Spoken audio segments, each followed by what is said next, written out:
Bebang, pumalag kay Queen Money at Shelene.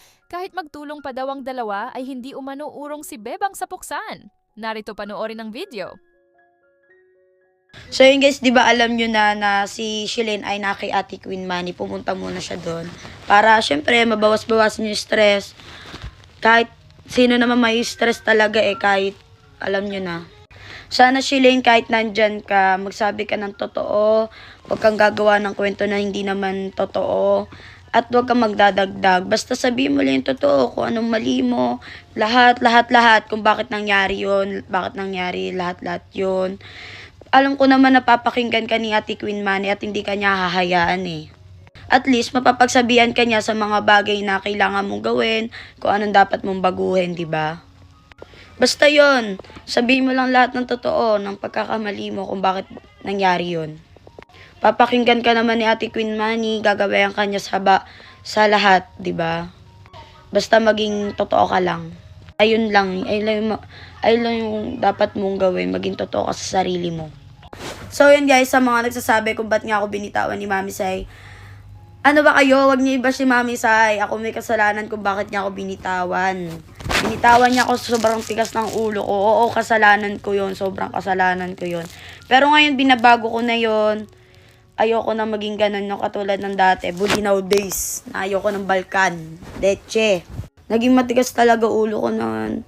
Sa lahat ng away, dapat nandun din ako. Kasi, syempre, ayoko kasi ako, bilang kaibigan mo, syempre, ayaw mo siyang iwan, ayaw mo siyang, basta, kunwari, kung galit siya sa taong yon, dapat galit din ako. Kasi, ayoko na sabihin sa akin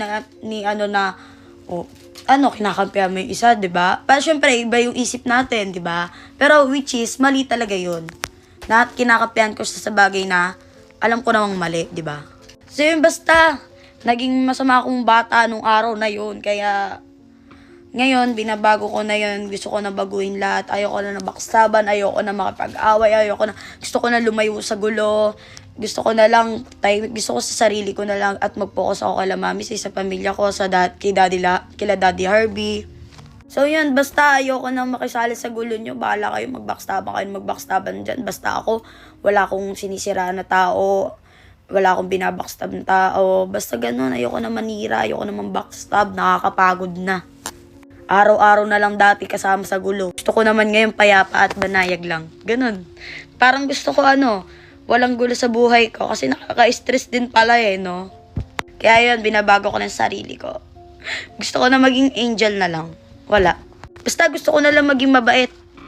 So yun nga, sa mga nagsasabi kung baka daw, di ko na daw masyadong sinabi niya na hindi ko na daw siya masyadong sinasamahan. Kasi nga may dahilan kung bakit di ko na siya sinasamahan noon. Kasi alam ko na lahat. Basta yun, malalaman nyo kung bakit ko nilalayon si Shelene. Basta abangan nyo na lang. Basta yun na lang, okay na yun. Diyan na kayo.